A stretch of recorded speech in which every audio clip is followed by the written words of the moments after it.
Right. Sound బెటర్గా ఉంది కదా? అందరికీ వినిపిస్తుందా? కార్నర్ వారికి కూడా? Good good good. Photographers Neel down అవ్వండి, లేదా స్టేజ్ కింద కూర్చోండి, సో దట్ అటు ఉన్నటువంటి నా మిత్రులకి, నా ఆప్తులకి నేను కనబడతాను. Please, I'm serious. దిగండి కిందకి. అండ్ సెక్యూరిటీ ఎవరు కూడా నించోవద్దు, కూర్చోండి. Nothing will happen here. ఈ 180 degrees ఎవరు ఉండకూడదు నాకు.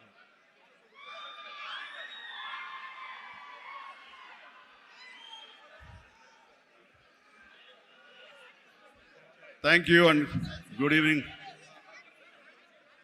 APTA, American progressive Telugu association ఆధ్వర్యంలో నడుస్తున్న ఈ క్యాటలిస్ట్ ప్రోగ్రాంకి విచ్చేసినటువంటి అతిరథ మహారథులు దేశ విదేశాల నుంచి, ముఖ్యంగా అమెరికా నుంచి ఇక్కడ విచ్చేసి ఈ హైదరాబాదులో తెలుగు వారిని కలుసుకుంటూ తెలుగు వారిలో ఉన్న ఔత్సాహికుల్ని, యంగ్ ఎంటర్ప్రినర్స్ని ఎంకరేజ్ చేద్దాం అనే ఉద్దేశంతో ఒకరికొకరు చేదోడు వాదోడుగా ఉంటే ఆ వచ్చే రిజల్ట్ వేరేగా ఉంటుంది. ఆ రిజల్ట్ మనకే కాకుండా మన ప్రాంతానికి, మన రాష్ట్రానికి, మన దేశానికి, మనం ఉండే ఇతర దేశాలకు కూడా ఉపయోగపడే విధంగా ఉంటుందన్న విస్తృతమైనటువంటి విశాలమైన దృక్పథంతో ఈ రోజున ఇక్కడికి ఈ సమావేశం ఏర్పాటు చేశారు. ఈ సమావేశం ఇంత చక్కగా, ఇంత ఎలక్ట్రిఫైయింగ్గా, ఇంత ఎనర్జెటిక్గా జరుగుతూ ఇంతమంది ఈరోజు సమావేశమై మిమ్మల్ని చూస్తుంటే ఆప్తా సభ్యులు కాదు, నా ఆప్తులు అనిపిస్తుంది. అలాంటి ఆప్తులకు నా హృదయపూర్వక నమస్కారాలు తెలియజేస్తున్నాను. కొన్ని సభలకు వెళ్ళినప్పుడు ఏదో ముక్తసరిగా, మొక్కుబడిగా ఉంటుంది, కానీ ఇలాంటి చోటుకు వచ్చినప్పుడు నా కుటుంబ సభ్యుల మధ్య ఉన్న ఫీలింగ్, మీరంతా నా కుటుంబ సభ్యులు, ఒక పండుగ పురస్కరించుకుని నన్ను ఇక్కడ ఆహ్వానించారనిపిస్తుంది. అంత ఆహ్లాదంగా ఉంది, అంత ఆనందంగా ఉంది. ఇక్కడ చూస్తుంటే ప్రతి ఒక్కరిలోనూ నా మీద వారికి ఉన్న అభిమానం, ఈ తెలుగు మీద ఉన్న అభిమానం, ఈ దేశం మీద ఉన్న అభిమానం ప్రతి ఒక్కరి కళలో సుస్పష్టంగా కనబడుతూ ఉంది. అండ్ దానికి గాను ప్రతి ఒక్కరికి నాకు ఇస్తున్నటువంటి ఈ యొక్క అద్భుతమైన స్వాగతానికి శిరస్సు వంచి నమస్కరిస్తున్నాను. ఇలాంటి అత్యద్భుతమైనటువంటి కార్యక్రమం ఇక్కడ ఏర్పాటు చేయడానికి ముందు ధైర్యం కావాలి, గట్స్ కావాలి.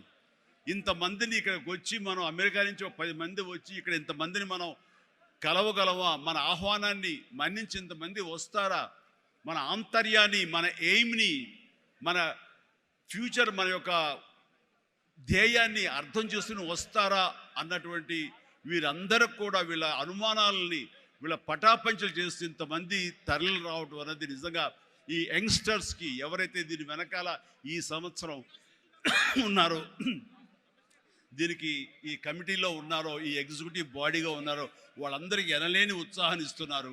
అండ్ నా ఈ రాకకు కూడా ప్రధానమైన కారణం వాళ్ళని ఉత్సాహపరచాలి, వాళ్ళు అనుకున్న ఎయిమ్ నెరవేరేలాగా ఉండాలి.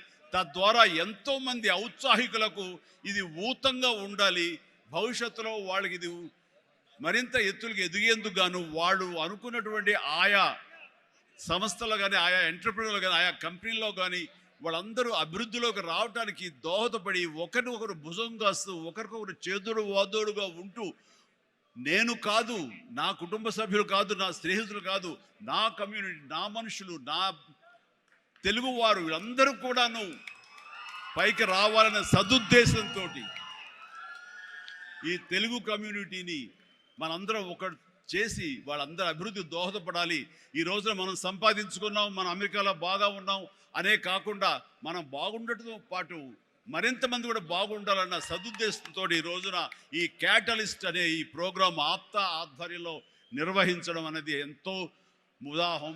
వారందరికీ కూడా అభినందనలు తెలియజేస్తాను. వారిలో ముఖ్యంగా సుబ్బు కోట, అలాగే సాగర్ లగ్గిశెట్టి, అలాగే రమేష్ తుమ్ము, మధు వల్లి చైర్మన్ ఆఫ్ ఆప్తా, అలాగే చంద్ర నల్లం, శ్రీనివాస్ చందు, శ్రీనివాస్ చిన్న చిన్నమిత చిమట, విజయ్ గుడిసేవ, బాబీ అడ్డా, ఇలాగా ఇందులో కొద్ది పేర్లు మాత్రమే ఉన్నాయి. చెప్పాలంటే ఇక్కడ ఉన్న ప్రతి ఒక్కళ్ళ పేరున మనం చెప్పుకొని పోవాలి. వారందరికీ కూడా నా సంతోషాన్ని వ్యక్తం చేస్తున్నాను. ఇక్కడ ప్రత్యేకించి యంగ్ ఎంటర్‌ప్రెన్యూర్‌షిప్ గురించి కానీ ఎంటర్‌ప్రెన్యూర్ గురించి మీరు చెప్పాలి, ఏదైనా మాట్లాడాలి అంటే ఏం మాట్లాడాలి? ఎంటర్‌ప్రెన్యూర్‌కి ప్రాపర్ స్పెల్లింగ్ కూడా తెలియదు నాకు. ఏం మాట్లాడాలి, ఎలా చేయాలి దీని గురించి అంటే నాకు తెలియదు. నాకు అప్పుడు అనిపించింది, ఒక మనిషి అభివృద్ధిలోకి రావటానికి ఈ ఎంటర్‌ప్రెన్యూర్‌షిప్ గురించి మన పెద్ద పెద్ద ఎడ్యుకేషనిస్టులు ఏవైతే నిర్వహిస్తాయో, ఏవైతే చెబుతాయో అవన్నీ కూడా మన కాలేజీకి వెళ్లకుండా బహుశా నేర్చుకున్నామేమో. అవి మన అంతరంతరాల్లో ఉండి మనల్ని ప్రాంప్ట్ చేసినేమో. కాబట్టే అంచెలంచెలుగా మనం ఈ స్టేజ్కి చేరుకున్నాము. అంటే నేను ఒక నోవేర్ నుంచి ఈ రోజున సమ్వేర్కి ఈ రోజున వచ్చానంటే కనుక బహుశా అవన్నీ కూడా నాలో అండర్ కరెంట్గా ఉండి నన్ను ప్రాంప్ట్ చేస్తూ, నన్ను ఎంకరేజ్ చేస్తూ, నన్ను సరైన మార్గంలో నడవబట్టి ఈరోజు ఈ స్టేజ్కి వచ్చానేమో.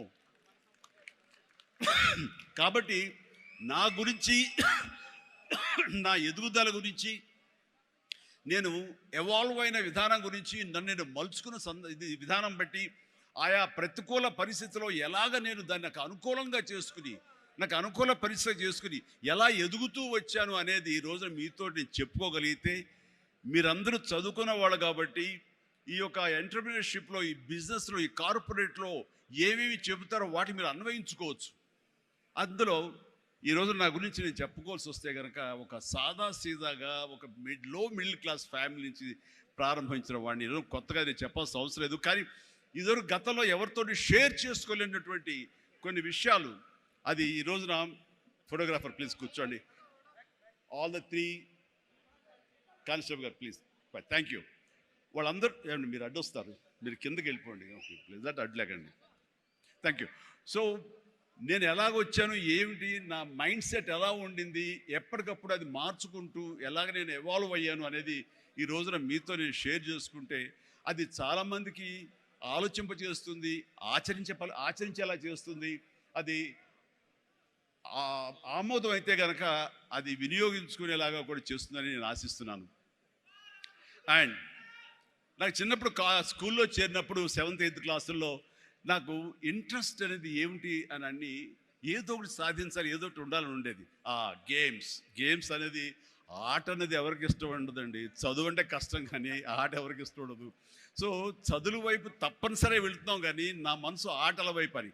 అప్పట్లో బాల్ బ్యాడ్మింటన్ ఉండేది, ఎల్లో బాల్ ఇలా ఉండేది.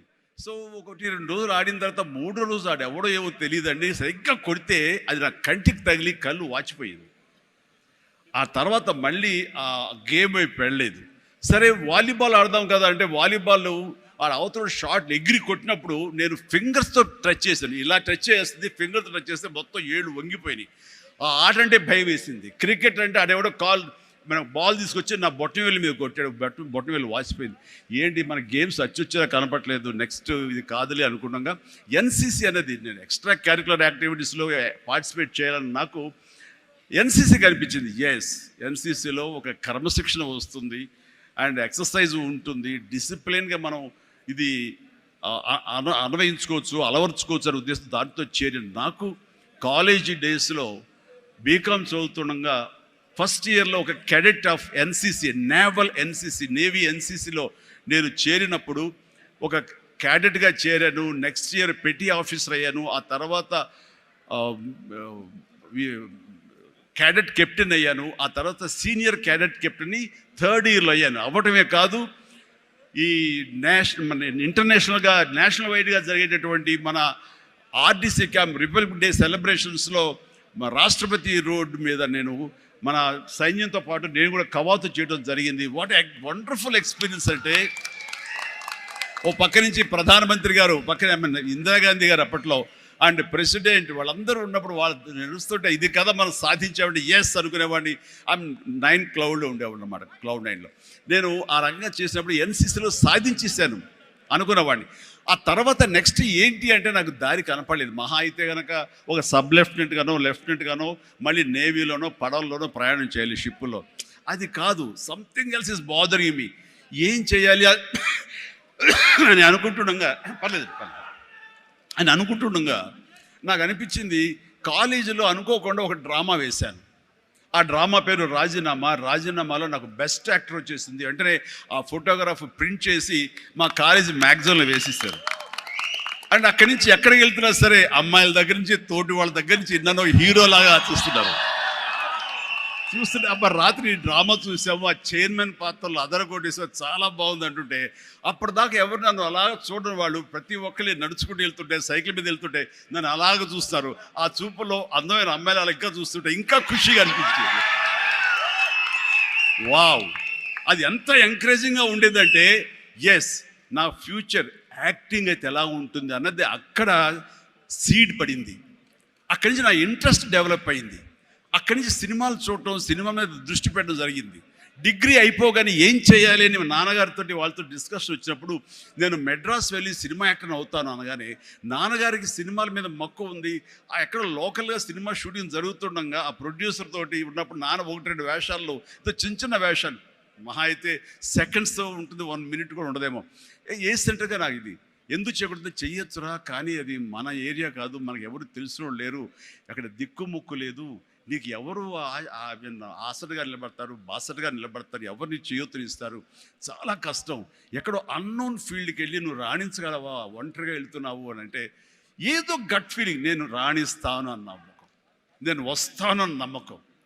ఎందుకంటే ఏమనుకున్నా, ఏ బ్యాంక్ ఎంప్లాయీ అనుకున్నా, నాన్నగారిలాగా పోలీస్ డిపార్ట్మెంట్ అనుకున్నా, ఇంకోటి అనుకున్నా, నేవీ ఆఫీసర్ అనుకున్నా కిక్ ఇవ్వటం లేదు. అదే సినిమా యాక్టర్ అయితే యా అని అనిపించింది అని అప్పటి నుంచి సినిమా మీద దృష్టి పెట్టాలంటే నేను లింగులిటుకు ముందు వెళ్ళి 4 ఫోటోలు తీసుకుని ఆఫీసుకి వెళ్తే ఎవడో ఆదరించడు. నేను ఒక ఫిలిం ఇన్స్టిట్యూట్లో ట్రైనింగ్ అయ్యానండి, ఆమె ట్రైన్డ్ యాక్టర్ అని అంటే ఎంతో కొంత ఆదరణ ఉంటుంది. కూర్చొని చేసి టీ అని ఇస్తారేమో అనే ఉద్దేశంతో నేను ఫిలిం ఇన్స్టిట్యూట్లో జాయిన్ అయితే అక్కడ నేను అయ్యాను. ట్రైనింగ్ అయిన తర్వాత అక్కడి నుంచి ఏ ఒక్క రోజు కూడా నమ్మండి, ట్రైనింగ్ పూర్తి అవ్వకుండానే నన్ను నా టాలెంట్ని చూసి ఆయా ప్రొడ్యూసర్లు అప్పటికప్పుడు నాకు వేషాలు ఇవ్వడం మొదలుపెట్టారు. నా ఫోటోలు తీసుకుని ఏ ఆఫీస్కి వెళ్ళలేదు, ఏ ఆడిషన్స్కి వెళ్ళలేదు నాకు. బట్ ఒకటే ధ్యేయం, ఎస్ అని. ఆ టైంలో అందరూ తెలుసుకోవాల్సింది, మీ వర్క్లో కూడా తెలియకుండా పాండి బజార్ వెళ్ళేవాడిని ఎప్పుడైనా. అక్కడ వెస్టర్న్ ఇంట్రెస్ట్ నుండి డిస్గస్టెడ్ పీపుల్, ఫ్రస్ట్రేటెడ్ పీపుల్ అక్కడ ఉండే కాఫీలు టీలు తాగేవాళ్ళు. నేను అక్కడికి వెళ్ళేవాడిని. కొంతమంది కలిసి, ఏంటి కొత్తగా వచ్చావా, ఏం చేస్తున్నావు, సినిమాల వేషం ట్రై చేస్తానని, ఇంకా ఇన్స్టిట్యూట్లో ట్రైనింగ్ అవుతున్నాను. ఆహా, అబ్బో, రైట్ రారా, వీడు చూడు ఎంత అందంగా ఉన్నాడో, కొట్టేరు లాంటి ముక్కు, మంచి ఇది వచ్చేస్తూ, వీడికే దిక్కు ముక్కు లేదు, సోసోగా కనిపించే నీకేంటయ్యా, ఇదో ఇక్కడ అక్కు ఆశ పెట్టుకోకు, ఇక్కడున్న ప్రతి ఒక్కరు కూడా సినిమాల్లో ఏదో ప్రయత్నం చేసిన వాళ్ళే, ఇక్కడ నా అనేవాళ్ళు ఎవరు లేకపోతే నువ్వు రాణించలేవు అని చెప్పినప్పుడు చాలా డిసప్పాయింట్ అయిపోయేవాడిని, సల్క్ అయిపోయేవాడిని, కుంగిపోయేవాడిని. అలాగే రూమ్కి వెళ్ళేవాడిని. ఆ రోజంతా నిద్ర పట్టేది కాదు, నిజమా అనేది. నేను ఏదైతే ఆశలు, ఏదైతే మనసులో పెట్టుకుని నేను అవుతాను నమ్మకం ఉందో, ఆ నమ్మకం సడిలిపోయేది, బ్రేక్ అయిపోయేది, కూలిపోయేది. అప్పుడు నేను ఒక్కడనే, నాకు ఆంజనేయ స్వామి ఒక్కడే నాకు ఉండేవాడు. ఆయన దగ్గరికి వెళ్ళి ఆయన ప్రార్థించున్నాను, ఆయనతోటే నేను కాన్వర్స్ చేసేవాడిని, ఆయనతోటే సంభాషించేవాడిని. ఆయనతోటి నేను ఏది మాట్లాడినా సరే ఆయన నాకు బదులు చెప్తున్నట్టుగా అనిపించేది. నేను ఎవరు వెళ్ళమన్నారా అక్కడికి, నెగిటివిటీ ఫీల్డ్లోకి? నీకు పాజిటివ్ కావాలి. ఎక్కడైతే నీకు పాజిటివిటీ ఉంటుందో, నీ పాజిటివ్ ఫీలింగ్ని, నీ ఎయిమ్ని అది ఎన్హాన్స్ చేస్తుంది, స్ట్రెంగ్తన్ చేస్తుంది. అక్కడికి వెళ్ళు. అది గట్టి పడేంత వరకు, నీకు అవకాశాలు వచ్చేంత వరకు, నువ్వు రాణించేంత వరకు నెగిటివిటీని అస్సలు దగ్గర తీసుకోకు. ఫ్రస్ట్రేటెడ్ పీపుల్స్ సమక్షంలో వెళ్ళకు. నీ మీద నమ్మకం పెట్టుకో అని ఆ భగవంతుడు నాకు చెప్పాడు. ఏ పర్సనాలిటీ డెవలప్మెంట్స్ కానీ, ఏ మన బిజినెస్ మేనేజ్మెంట్లో కానీ ఏ బుక్స్ నాకు ఏమీ తెలియదు, అది స్పెల్లింగ్ కూడా తెలియదు నాకు. ఆయన చెప్పినప్పుడు ఇంట్యూషన్, అది నా అంతరాత్మే నాకు ప్రబోధించిందా, లేకపోతే బయట నుంచి ఆ భగవంతుడే చెప్పాడా, అది నేను నిర్వచించను. కానీ ఎస్, ఇక మీద అటు వెళ్ళకూడదు అని అనుకున్నాను. ఎప్పుడు ఇంతవరకు మళ్ళీ ఆ నెగిటివిటీ వైపు వాళ్ళ ఫ్రస్ట్రేటెడ్ పీపుల్ ఎప్పుడు ఎంటర్టైన్ చేయలేదు నేను. ఆ నమ్మకమే నాకు నిజంగా నాలో బలమైంది.